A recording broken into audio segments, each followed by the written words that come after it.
Le Castres Olympique qui défie le Loup Rugby pour cette 9e journée de top 14. Le CO Impérial au stade Pierre Fabre. Depuis le début de ce championnat, le Loup à l'inverse qui n'y arrive pas pour l'instant hors de ses bases, qui ne s'est pas imposé pour autant. Voilà.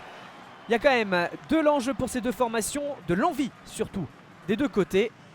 L'entrée des joueurs sur la pelouse et le coup d'envoi de ce match donné par Paddy Jackson et les Rodaniens. Avec un match qui bascule pour la première fois sur cette pénalité de Pierre Poplin pour les Castrais, 3-0. Une faute donc qui a profité au CO, une faute qui profite cette fois au Loup. Paddy Jackson en réponse. 10 premières minutes plutôt fermées pour l'instant. Deux équipes qui s'observent encore, 3 partout.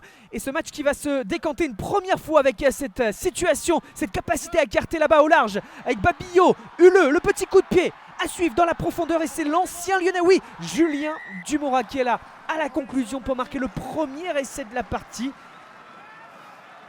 Cette capacité à aller vite sur les extérieurs, à mettre de la vitesse sur les ailes côté Castrais. Et Dumora à la finition pour aplatir. La joie du public castrais forcément. Premier essai de la partie. La réponse lyonnaise à la 20e minute.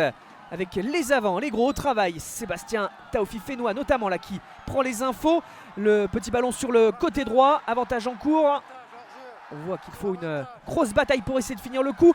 Valentin Simutoga qui départ où il y aura.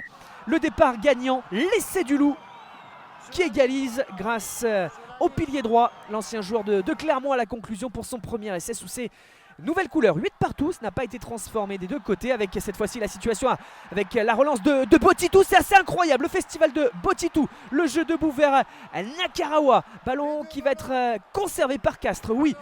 Le relais avec Staniforce. Allez, c'est ramassé Arata. Ballon qui arrive à nouveau sur cette aile droite. À nouveau vers Nathanaël Huleux. Les petites feintes.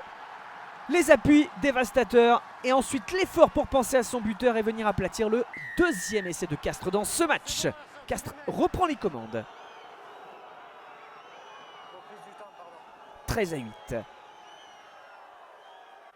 Et 15-8 après la transformation de Poplin en bonne position, la joie castraise, mais peut-être aussi un peu de doute à l'image de ce drop de Paddy Jackson qui profite au Loup pour réagir, être surtout opportuniste et réaliste.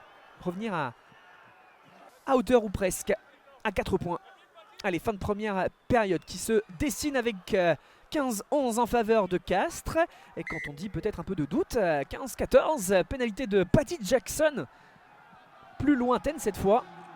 Palette complète dans le jeu de Paddy Jackson. Mais le CO dans cette dernière demi-heure remet un coup d'accélérateur à l'image de son demi de mêlée. Santi Arata, l'Uruguayen qui aplatit. Un nouvel essai dans ce match pour son équipe, le 3e essai du CO. Et surtout cette capacité à avoir un petit espace qui s'est ouvert face à lui en sortie de regroupement. On va revoir tout cela. Une initiative en solo. Vous l'avez vu, hein, prendre la porte, on le revoit mieux sous cet angle, qui résiste à un double plaquage lyonnais. Hein, les défenseurs lyonnais qui se gênent certainement. Ça profite donc au demi de mêlée qui vient aplatir. 22-14. Encore 20 minutes à jouer. Avantage en cours pour Castres qui pousse peut-être pour un bonus offensif. Les bras levés de Pierre Poplin. Ce n'est pas encore aplati. Peut-être sur cette nouvelle charge. Monsieur l'arbitre au plus près de l'action. Oui. Guérois, Galisson qui aplatit pour Castres, le 4e essai de son équipe, l'essai pour l'instant du bonus offensif qui fait véritablement le break. 27-14, 29-14, c'est transformé, ce sera même le score final, score tenu par Castres face à Lyon. Le CO toujours aussi impérial sur cette aire, le Loup à l'inverse toujours en difficulté hors de ses bases.